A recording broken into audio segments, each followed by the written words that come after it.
A gente vai colocar uma arte aqui com outras mudanças que foram, por enquanto, só burocráticas, teremos mais, acho, até começar o Campeonato Brasileiro, mas que já impactam o planejamento, se é que alguém vai se planejar, do Campeonato Brasileiro. Coloca aí para mim, por favor, eu vou ler. Por exemplo, clubes podem utilizar até 9 jogadores estrangeiros por jogo. Na verdade, podem relacionar 9 jogadores. Os times visitantes, e essa é uma mudança feita por causa dos gramados sintéticos, podem pedir para treinar no estádio do mandante, que tem estádio gramado sintético, na véspera da partida. Isso aí não vai funcionar, mas depois eu explico. O Brasileirão vai parar na data FIFA. Os times que tiverem jogadores convocados para a seleção brasileira, se você tem estrangeiro que vai jogar na Venezuela, na Colômbia, em qualquer lugar, não adianta. Para a seleção brasileira, terão um intervalo mínimo de 48 horas entre o fim da partida do Brasil e o jogo. Então, se jogar na terça, tem que jogar na quinta, se você tiver brasileiro convocado. Mas isso não vale para esse ano, não, né? Vale. Isso é para esse ano, vale? Então tem que ir para a América, ora bolas. Então, não, mas a data máxima... Não, mas tem um adendo. Vai parar na data FIFA, exceção à Copa América. Essa é a linha. Puro os suco árbitros de Brasil. vão. Pois é. E os árbitros, essa vai ser uma coisa, vai ser aquele momento de homenagens aos árbitros. Os árbitros terão que anunciar, se forem ao VAR, qual a decisão tomada. Não exatamente o que é que ele pensou, não ouviu, mas assim, pênalti, não pênalti, gol, não gol, vai ter que ser anunciado em viva voz para os presentes no estádio. Essas são as mudanças que foram votadas ontem. Eu vou passar para você, Renato, porque assim, a história do gramado sintético começou a tomar força, aumentou, e depois do próprio Palmeiras reclamar do seu próprio estádio e estar jogando fora do seu estádio enquanto troca-se esse gramado, a discussão aumentou ainda mais. E por isso foi colocado aí no regulamento que quem jogar contra o Palmeiras, na véspera, vai poder pedir para treinar no seu... Eu estou colocando o Palmeiras porque tem muito show no Allianz Parque, só por isso. Mas o Botafogo também tem, outros clubes também tem. O Atlético Paranaense tem. Na véspera, então o Flamengo vai jogar aqui, na véspera pode pedir para treinar lá no sábado de manhã, um pouco mais de 24 horas antes do jogo começar. Só tem um detalhe. Para 9 jogos do Palmeiras, já de partida, pela pré-tabela publicada pela CBF, tem show no Allianz Parque na véspera. Então, o estádio já não vai ser de lotação completa. Ou show na véspera, ou show no dia. Então, ou o Palmeiras vai ter que jogar em outro estádio, ou o adversário vai ter que abrir mão de treinar lá. Então, isso já é igual aquela regra de 2 anos atrás, do comum acordo, você lembra? Feita para não existir? Exatamente. Essa é mais uma para não existir, né? Agora, é impressionante, para mim é a primeira regra. A primeira regra, para mim, é o início da morte do futebol brasileiro. 9 estrangeiros num time. 9 estrangeiros no time. Nós vamos fazer, não vai ser mais campeonato brasileiro, vai ser campeonato castelhano. Porque vai ter boliviano, equatoriano, diabo, que não vão ser nem grandes jogadores, vão ser jogadores bonzinhos, tá? E vão simplesmente tirar lugar dos brasileiros. Porque os brasileiros bons, esses vão embora. Porta, Pedro. Esses vão embora rapidamente. Quem é que falou alguma coisa aqui no meu ouvido? Eu acho que vazou, acho que o Marinho Saldanha vai entrar daqui a pouco, eu acho que ele falou e vazou a voz dele, peço desculpas, continuando. Eu não entendi nada. A porta, Pedro, de o que o Pedro vai aportar agora aqui? Mas, enfim, continuando, eu acho um absurdo. Eu acho isso aí, nós vamos acabar que nem, hoje o PVC até botou na coluna dele no UOL, alguns exemplos do Chelsea, que jogou uma final de campeonato, não tinha nenhum inglês, e vários outros, a Itália também teve isso. Gente, os resultados estão aí. Vê a seleção italiana, o que aconteceu com ela. Nós vamos agora passar a ter um campeonato falado em castelhano? É o que nós estamos caminhando para ter. Nós já temos muito. Eu achava que 5 já era um número legal. Passou para 7. Agora passou para 9. A próxima vai ser 11. E aí nós vamos ter um time todo de jogadores estrangeiros. Qual é o sentido disso? Porque os brasileiros bons, insisto, esses vão embora para a Europa. Mas tem muito brasileiro que joga bola aqui e que vai ser escanteado. Porque você vai lá no Uruguai e contrata um bom jogador do Uruguai pagando muito menos do que você paga para os brasileiros bons aqui. Eu acho isso o fim do mundo. Não sei o que a Alicia e o Marco Antônio pensam. Eu sou completamente contra essa ideia. Mas, enfim, no Brasil, geralmente as más ideias são aquelas que prosperam. Alicia. Pois é, assim, 9 eu também acho que parece muito, e eu gostaria de entender qual é o raciocínio, para além do raciocínio do Casares, que foi quem foi responsável pela mudança também, né? Pregou essa mudança no ano passado para 7, e agora está falando do elenco robusto, né? Ele deu uma entrevista dizendo que os times precisam. Fala, Marília. Só para te falar, na verdade, a gente não sobe, na verdade, de 7 para 9. A essa altura do campeonato, no ano passado, a gente podia 5. Então, a gente está saindo de 5, aí teve a mudança para 7 e agora pulamos para 9. Já é quase que 100% Isso. de aumento em menos de um ano. Como disse o Renato, Isso, mas eu digo, o Casares brigou muito por esse aumento para 7 e agora usa como justificativa para 9 essa necessidade de ampliar os elencos, né? De ter elencos muito robustos por causa do calendário, de ter muitas disputas, mas eu acho que é isso, a gente admite que no Brasil não tem talento suficiente para você montar equipes com jogadores brasileiros.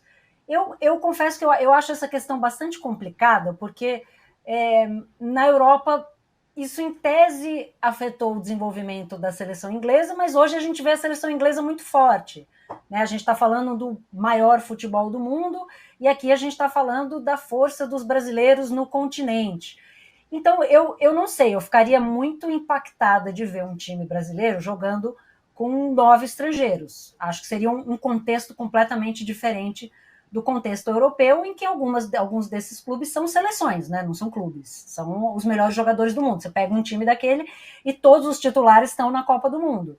Né? Não é o caso do Brasil.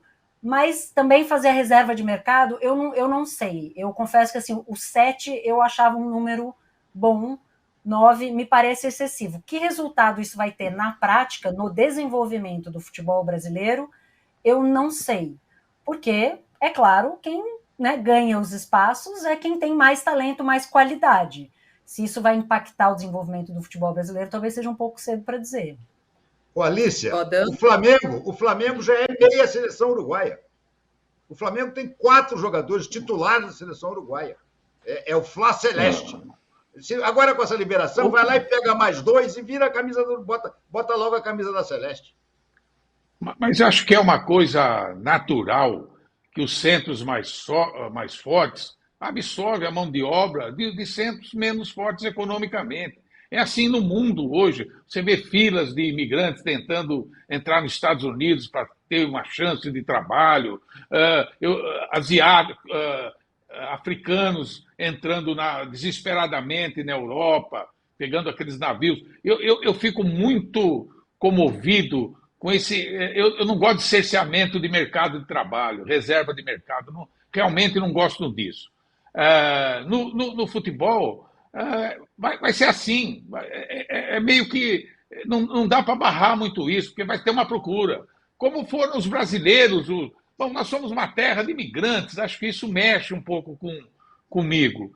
Eu fico preocupado, a situação complicada, difícil, há que se preservar o futebol brasileiro, tudo isso, sem exagero talvez de 9, de time inteiro, né, como acontece na Europa. Mas 7 talvez seja um número bem razoável. Você não sei se é a possibilidade de outros jogadores da América do Sul virem para cá jogar, ganhar dinheiro, se desenvolverem profissionalmente, né? É uma questão de mercado de trabalho. Eu acho que está sendo assim em todas as atividades, na ciência, o que tem de brasileiro, cientista, professor brasileiro trabalhando na Inglaterra. O futebol, a globalização provoca tudo isso. Acho fechar de vez, acho muito ruim. Muito ruim. Tem que dar oportunidade a todos. É uma questão de competência. É uma questão de competência, eu acho. Você vai acabar com o mercado de trabalho brasileiro. Você vai acabar com o mercado de trabalho brasileiro. O bom profissional encontra para trabalhar aqui, para trabalhar fora. Eu acho, por enquanto, o número de 7 razoável. Mas confesso que é uma decisão difícil. Questão humana. A gente já vê nas comissões técnicas, né? As comissões técnicas, a gente teve um aumento no ano passado no Campeonato Brasileiro. Quando começar, a gente faz essa contabilidade de novo, porque troca-se muito técnico no Brasil, mas teve um momento que 11 dos 20 técnicos da Série A eram estrangeiros. Mais da metade. O Brasil absorveu mão de obra por falta de mão de obra mais qualificada aqui, né? Então, não estou dizendo que os jogadores brasileiros não são bons, mas a gente também são mais caros, né? As multas implicadas pela Lei Pelé, que tem a ver com os salários que eles ganham, tornam impeditivo, por exemplo, um jogador que todo mundo já namorou, e a gente está com o Marinho Saldanha aqui, nosso repórter lá no Sul, o Maurício, todo mundo quis um pouco, o Palmeiras quis um pouco, o Flamengo foi lá perguntar um pouco, todo mundo quis saber como é que fazia para tirar ele de lá. Ele não dá. O Dela Cruz deu, porque a multa do Dela Cruz é menor que a do Maurício. Então, a gente está vivendo uma situação também que alguns talentos que poderiam fazer esse movimento no Brasil, como a gente viu em anos anteriores, craques que mudavam de time, de camisa, isso vai ficar cada vez mais difícil. O craque custa caro e outro time, né? O Palmeiras quis um pouco o Pedro, o Corinthians sonhou com o Gabigol, mas essas mudanças aqui no Brasil, elas são impraticáveis. Marinho tá aí ou não? Me antecipei? Porque essa discussão, Renato, tem muito a ver com o nosso próximo. Oi, Marinho, você está com a gente? É um prazer receber você aqui. Essa discussão que a gente está tendo aqui, e eu, Renato, a gente está esperando para falar sobre esse assunto há uns dias aqui no programa, porque o Inter é um símbolo disso, né? É Rocher, é Arangues, é Ener Valencia, agora chegou o Borré, tem o... Quem mais? Vai me ajudando aí nos estrangeiros. Tem o eu me preparei para esse assunto, Marília. Boa tarde para ti, para o Renato, para a Alicia, para o Marco, para todo mundo que está nos assistindo. Me preparei para esse assunto, só que antes disso eu quero pedir desculpa, tá? Porque eu pedi para o meu filho fechar a porta e acabei interrompendo o Renato ali. Eu falei a porta, Pedro, para fechar a porta aqui para sair tudo certinho. Mas aqui são 9, tá? São 9 estrangeiros no elenco do Internacional hoje. Gabriel Mercado, o Borré, que chegou, foi apresentado hoje, o Rocher, o Arangues, o Hugo Malo, que é espanhol, o Bustos, o Depena, o Alário e o Valência. São 9. E o Inter está em negociações com o 10º estrangeiro, que é o Alejandro Bernabé, um lateral esquerdo argentino. Então pode chegar a 10 o número de estrangeiros do Inter. E se a gente vai analisar assim, o estrangeiro puramente, assim, o jogador que simplesmente nasceu fora, mesmo que ele tenha dupla nacionalidade, o Inter ainda tem o Wanderson, que nasceu na Bélgica, que tem dupla nacionalidade, não conta como estrangeiro, então não está a ele aplicada a regra. No ano passado, o Inter também tinha o Johnny, que nasceu nos Estados Unidos, que foi vendido para o Betis. Então o Inter está cada vez mais, e é uma política do Inter, ser um clube internacional, com o perdão do trocadilho. Assim. São 9, a tendência é que chegue a 10 e já, enfim, tentar utilizar o máximo de jogadores possíveis. O presidente Alessandro Barcelos, Marília, foi um dos principais defensores dessa ampliação no número de estrangeiros para poder aí utilizar o mercado internacional e encher de gringos o Inter. Renato. Não, é sempre assim, né? Sempre as pessoas legislam em causa própria, né? Agora está dando para entender os 9. Os 9 são os 9 do Inter, né? É exatamente o que o Inter queria e todo mundo acabou embarcando. Eu insisto, 9 para mim é um absurdo. De um Inter que já tem um técnico que é o Eduardo Cudê, que é um argentino. O Inter está ali pertinho, o Inter pode se mudar para a Argentina, disputar o Campeonato Argentino daqui a pouco, porque eu vou te contar, eu acho um absurdo, eu insisto. Para mim, 5 era razoável. 7 já foi um absurdo, e 9, para mim, é uma coisa completamente doida, realmente. Repito, vamos deixar de ter o Campeonato Brasileiro e vamos passar a ter o Campeonato Castelhano. Só vai se falar castelhano dentro de campo. Alícia, quer tocar uma bola com o Marinho? Eu quero tocar bola com o Marinho, mas é sobre outro assunto, hein? Não, mas a gente vai chegar lá, vamos chegar lá. Vamos sobre esse time de tantos reforços para esse ano, né?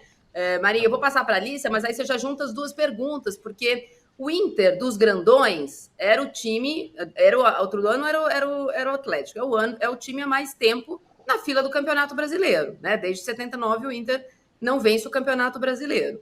Este ano, desde o ano passado, mas este ano especialmente, os investimentos são altíssimos para a formação de um elenco. Mas é tanto estrangeiro que eu não sei quantos vão sobrar durante a Copa América. O que o Inter quer? Quer a Libertadores ou quer o brasileiro? Ali você já junta a pergunta e já passa para ele. Já posso me adiantar aqui, Marília? Vou me adiantar. Desculpa, Alice, vou cortar porque eu já vou responder na arrancada aí o objetivo do Inter, tá? A obsessão do Internacional é o Campeonato Brasileiro. É claro que o Inter, ele não tá só na fila do Brasileiro, sabe? A fila do Brasileiro é longa, é aí desde 79, é a maior dos grandes clubes, mas o Inter tá na fila de toda e qualquer taça desde 2016. Não ganha nenhuma, nem o campeonato estadual, nada. Então o Inter precisa ganhar alguma coisa. O Inter entende que a obsessão é o Brasileirão, mas claro, também olha competições menores como o Campeonato Gaúcho, está classificado aí para a fase eliminatória, agora começa as quartas de final do Campeonato Gaúcho, foi líder da primeira fase. O Inter contratou vários jogadores pensando exatamente nisso, em ter atletas e reposições. E também levou em conta a Copa América, porque o Inter sabe que vai perder, por exemplo, o Ener Valencia, pode perder o Borré, vai perder o Arangues, vai perder o Rocher, e fez os seus movimentos antevendo a saída desses jogadores para participar da Copa América, sabe? O Inter trouxe para essa temporada o Robert Renan, o zagueiro, aquele que passou pelo Corinthians, estava lá no Zenit da Rússia, o Johan, o meia que esteve no Atlético Mineiro e estava livre, sem contrato. O Borré chegou agora, foi a contratação mais cara de todas, pouco mais de 6 milhões de euros. O Inter paga em parcelas anuais ao Eintracht Frankfurt da Alemanha. O goleiro Ivan, que chegou do Corinthians. O atacante Lucas Alário, que também vem do Eintracht Frankfurt da Alemanha. O Wesley, aquele que passou pelo Palmeiras e estava no Cruzeiro. O volante Bruno Gomes, que estava no Coritiba. E o Fernando, aquele volante que passou pelo Sevilha. Está na tela aí as contratações do Internacional. E eu vou dizer para vocês o seguinte, ó, não parou por aí. O Inter ainda está negociando com o Alejandro Bernabé, lateral esquerdo argentino, que está no Celtic da Escócia. Chega por empréstimo, está tudo muito bem encaminhado para essa contratação. O Inter ainda busca um goleiro, porque deu azar no Ivan se lesionar na primeira partida pela qual ele atuou no Inter, sabe? A primeira partida que ele atuou pelo Inter, ele teve uma lesão grave de joelho, portanto, o Ivan não tem um prazo para ele voltar a jogar e o Inter procura um goleiro. E ainda tenta fechar com o Flamengo a contratação do Thiago Maia. Então nós temos aqui 8 contratados e mais 3 possibilidades. É o Inter se movimentando bastante aí no mercado. A minha pergunta só, eu acho... Não, rapidinho, Renata. A minha pergunta é número 1, né? Com que dinheiro, que eu acho que é a pergunta que fica para todos os clubes que não se reforçaram, né, desse tamanho, e se o Inter entende que tem capacidade para essa briga de um campeonato brasileiro que é mais difícil, e se fica o sentimento do Inter de que a Libertadores do ano passado podia ter sido... né, do clube. A gente falou do Ener Valencia aqui, né, eu não quis dar nome aos bois, mas o Renato, semana passada, completou, e de fato fica essa sensação de que o Inter deixou escapar essa Libertadores, precisaria depois ter ganho do Boca, mas que chegou muito perto, né, se é essa sensação que também dá, mas de qualquer forma um mercado muito impressionante, maior do que um mercado de Flamengo e outros clubes que têm aparentemente mais dinheiro. Sim, Alice, é o seguinte, ó, essa tua colocação sobre a Libertadores, ela é repetida não só por torcedores, mas também por dirigentes, por pessoas do ambiente do Internacional, várias e várias e várias vezes. O Inter ficou com o sentimento ano passado que a Libertadores poderia ter sido conquistada, que a Libertadores esteve muito, muito, muito perto do Inter, pelo menos a final contra o Boca, não tem como saber o que iria acontecer, né? Mas o Inter teve ali as falhas do Ener Valencia em momentos decisivos do jogo, na hora que era para colocar para dentro, acabou não colocando. Teve o René, que também falhou em momentos decisivos ali atrás, acabou dando espaço, errou no jogo de ida. Mas é a avaliação do Inter exatamente essa, que poderia ter conquistado a Libertadores do ano passado, tá? Sobre o Brasileirão, o Inter entende sim que tem toda a condição de disputar esse campeonato longo para ser campeão, principalmente porque não perdeu nenhum jogador importante em seu elenco em relação ao ano passado. O Inter se reforçou, mas não perdeu o Maurício, por exemplo, que a Marília citou, que vários clubes tentaram, e é verdade, todos os grandes aí, os maiores, tentaram o Maurício, e o Inter ficou com ele, não negociou. não perdeu nenhum dos seus titulares, assim, nenhum jogador importante, inclusive colocou o Gabriel Mercado na reserva, abriu espaço para o Robert Renan, ganhou jogadores e não perdeu peças, tá? Em relação a dinheiro, a direção do Inter afirma que não está utilizando a verba do acerto com a Liga Forte Futebol, que esse dinheiro vai ser utilizado para pagamento de dívidas. Mas o Inter, nos últimos 3 anos, mais ou menos, se não me falha a memória, 2, 3 anos, passou por um processo longo de recuperação financeira, cortando gastos, buscando novos investimentos, cortando daqui a pouco até funcionários. O Inter passou por um processo de demissões bem grande, assim, cortando salários mais altos, e ainda contou nessa virada de janela com a venda do Johnny para o Betis, e era um jogador que o Inter tinha aí 100% dos direitos econômicos dele, ficou com todo o dinheiro. Além disso, o Inter faz um processo muito interessante nessas contratações. Em todas, o Inter vai parcelar os pagamentos. O Inter diluiu os pagamentos. Por exemplo, o pagamento do Borré, 6 milhões e 200 mil euros, daí mais de 30 milhões de reais. O Inter vai pagar em parcelas anuais. Paga uma parcela esse ano, uma no ano que vem e uma no outro. O Borré assinou até 2028 com o Internacional. O Alário, que é um jogador que todo mundo diz, o Alário deve ter sido caro. O Alário custou 500 mil euros só para o Inter. Só. Entenda-se que só pensando no futebol, né? Não numa vida normal das pessoas. Mas, enfim, 500 mil euros. O Wesley, o Inter assumiu uma dívida que o Cruzeiro tinha com o Palmeiras. Vai pagar parcelado 2 milhões de reais. São negociações que o Inter está sempre dividindo e conseguindo ali empurrar uma parcela mais para frente, um valor um pouquinho menor, e assim o Inter está conseguindo melhorar a sua condição financeira. Assim. Outro jogador que custou um pouco mais alto foi o Bruno Gomes, aproximadamente 8 milhões de reais. O Fernando, que chega do Vila Nova, só 300 mil reais, que para o futebol é pouco dinheiro. Então o Inter está conseguindo assim diluir pagamentos e assim reforçar o seu clube. Ô Marinho, o Maurício, o Flamengo pode tentar novamente o Maurício, incluindo o Thiago Maia na negociação. A negociação do Thiago Maia deve terminar nos próximos dias, e uma das ideias do Flamengo é incluir o Thiago Maia numa possível compra do Maurício. Você acha que há alguma chance disso acontecer? Bom, o Inter gosta muito, tem o desejo de contar com o Thiago Maia, não é nenhum segredo, tá? O Inter, hoje mesmo, a direção se manifestou sobre o assunto, dizendo que espera pelo Flamengo, que a proposta do Inter está posta e que aguarda o Flamengo se manifestar sobre a situação do Thiago Maia. Talvez essa negociação ela não saia agora, e sim na próxima abertura de janela que vai acontecer esse ano, que não é uma janela, mas entre o dia 1º e 19 de abril, os clubes podem negociar jogadores de mercado interno que tenham participado dos estaduais. Sobre o Maurício, o que a direção do Inter fala é que ela não tem o desejo de negociar o Maurício para o mercado interno, tá? Ela não gostaria de negociar o Maurício para clubes concorrentes no Brasil. O Eduardo Cudê entende que o Maurício é fundamental para a equipe, é titular absoluto, enfim. Mas a gente sabe que esse discurso, quando o dinheiro bate na porta, muitas vezes não se sustenta, né? O Flamengo é um clube com uma condição financeira muito boa, tem o Thiago Maia que o Inter tem interesse, então é uma negociação que eu não diria que é impossível de acontecer. Impossível não é. O Inter não gostaria, mas entre uma coisa que a gente gostaria e a realidade que se impõe, existe um caminho bem interessante. Então eu não diria que hoje é impossível, Renato. Mas é uma conversa que tende a avançar e deve avançar nos próximos momentos. O Flamengo vai tentar.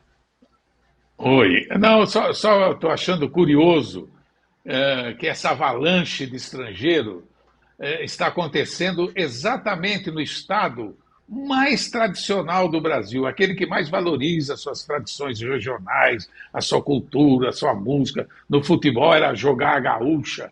É tão complicada essa situação, Renato, Alicia, Marília, que exatamente no Rio Grande do Sul estão comprando tudo. Acho que eles vão formar time só de estrangeiros. É curiosíssimo isso. Mostra o tamanho dessa força, dessa mobilização de mão de obra estrangeira. É significativo esse interesse total do Inter em jogadores estrangeiros. Agora, parece que está criando uma dívida pro resto da vida também, pelo amor de Deus. Faz que nem o Corinthians, cria a dívida e não paga. Está comprando o cartão de Marinho, parcelando no cartão de crédito. Uma hora chega. Não, sabe que uma brincadeira... Rapidinho, eu preciso me despedir dessa sua luxuosa participação elucidativa, que trouxe tantos argumentos, assim, deixou a gente com inveja, se rasgando por dentro e tal. Mas tem muito a ver com o que você falou da recuperação financeira do Inter, já me despedindo de você, também essa tentativa de recuperação das contas, e agora é uma matéria sua dessa semana, da punição na Justiça Comum de 2 ex-dirigentes do Inter que podem parar na prisão por má gestão. Queria que você explicasse um pouquinho disso antes de se despedir da gente, que a gente ainda tem Champions para falar. Não, e eu aqui tomando todo o tempo, né? Não, me abre um espacinho, eu já vou falando e daqui a pouco, poxa, pelo amor de Deus, tem que me controlar. Rapidamente, então. O que aconteceu é que o ex-presidente do Inter, Vitório Pífero, e o ex-vice de finanças, Pedro Afatato, eles tinham sido já há bastante tempo excluídos da vida do clube por irregularidades que foram constatadas na gestão de 2015 e 2016. Esse processo seguiu no Ministério Público, eles foram denunciados, a Justiça, claro, acatou a denúncia, em seguida eles se tornaram réus e eles foram condenados à prisão, ambos, tá? Numa sentença proferida pela 2ª Vara Estadual de Processo e Julgamento dos Crimes de Organização Criminosa e Lavagem de Dinheiro. Eu anotei porque é um nome longo e difícil, né? Entre os crimes da dupla do ex-presidente e ex-vice de finanças estão lavagem de dinheiro, estelionato e organização criminosa. Vitório Pífero pegou a condenação a 10 anos e 6 meses de prisão no regime fechado. Pedro Afatato pegou 19 anos e 8 meses em regime semiaberto. Junto a eles foram condenados outras 3 pessoas envolvidas em desvios que podem chegar, segundo o Ministério Público, a 13 milhões de reais dos cofres do Internacional em obras que não foram executadas no complexo Beira Rio. As duas defesas do Afatato e do Pífero informaram que vão recorrer e eles podem recorrer em liberdade. Então, eles vão recorrer em liberdade dessa sentença aplicada a ambos. É importante para a torcida do Inter também que ainda, além dessa questão da condenação à prisão, eles pegaram um pagamento de multa e está previsto na sentença o ressarcimento do clube dos valores que foram desviados após uma correção. Então, essa é a situação do ex-presidente Vitório Pífero e do ex-vice de finanças Pedro Afatato, que foram condenados à prisão, mas, como eu disse, vão recorrer e podem recorrer em liberdade. Quero dizer que foi um prazer, viu? Não precisa nem me chamar que eu volto. Adoro esse espaço, é só me convidar que eu estou aqui. Obrigada, Marinho, Valeu, foi Marinho. ótimo. Apesar de eu ter que conviver, vou ter que fazer mais terapia para conviver com essa inveja desgraçada que me deu aqui.